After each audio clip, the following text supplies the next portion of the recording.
জন্ম বর্গাং টি এস্টেটে 1940 সাল। আমার বাবা 1934 সালে বর্গাং টি এস্টেটের ডাক্তার হিসাবে জয়েন করেছিলেন।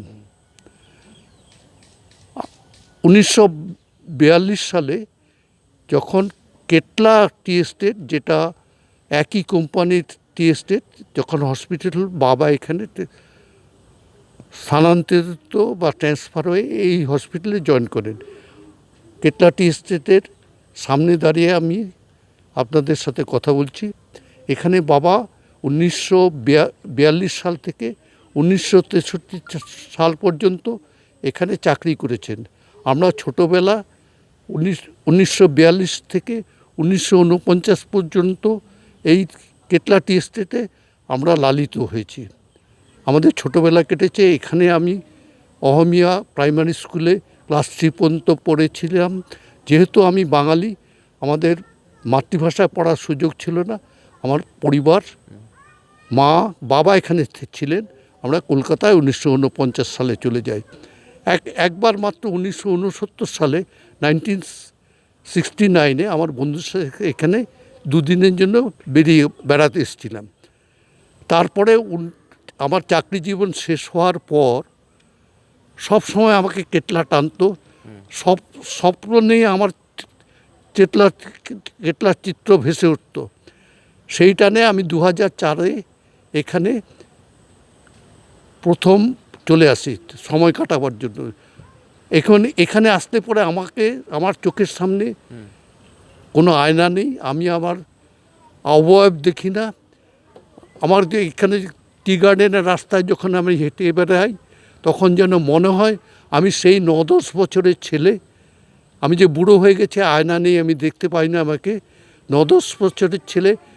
1940 সালে আমাদের খালি পায়ে হাঁটার অভ্যাস ছিল, খালি পায়ে ঘুরে বেড়াচ্ছি। আমি খুব এনার্জাইজড হই এখানে আসলে। তারপরে আস্তে আস্তে এখানকার জনগণের সকলের সাথে নূতন করে আমার পরিচয়, নূতন করে আমি এখানে কিছুটা ভালোবাসা এখানের সাথে হয়ে যায়। প্রতি বছর আমাকে এখানে টানে, আমি প্রতি বছর আসি। এক বছর আসতে পারিনি 2004 থেকে, শরীর খারাপ ছিল। এখানে এসে কিছু আমি ছেলে মেয়েদের উৎসাহ দেওয়ার জন্য স্কুলে কিছু উৎসাহ গিফট দিই। টাকার অঙ্ক আমি বলতে পারবো না, টাকায় দিই। এখানে আর কিছু কাজ আছে। আগে টি শার্ট, চকলেট, বিস্কিট বাচ্চাদের জন্য এখন নিয়ে আসি, কিন্তু শরীরের শক্তি নেই, জিনিসপত্র টেনে আনতে পারি না। কিছু তো নিয়ে আসি প্রত্যেক বছর।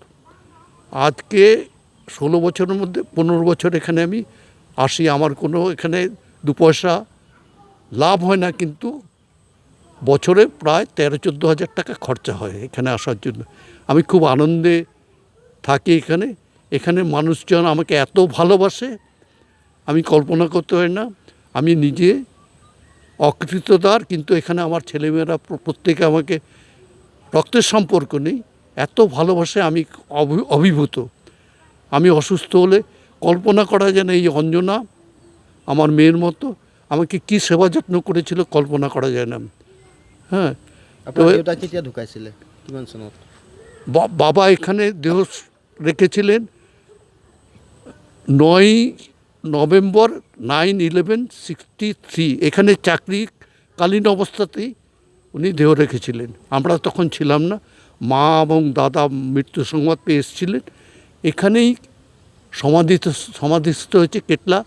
এখানে বেহালি নদীর একটা নালা আছে, ও নদীর পাড়ে কেটলাতে সমাধিস্থ হয়েছেন। আপনি সেখানে প্রতি বছর আহে, দেউতাকে স্মরণ করে?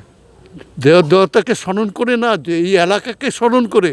আমার ছোটোবেলার এলাকা, জন্মস্থান, যেখানে আমি প্রথম শ্বাস প্রশ্বাস করি, যেখানে আমি প্রথম সূর্যোদয় দেখি। এখানে আসলে আমার জন্মস্থান খুব ভালো লাগে।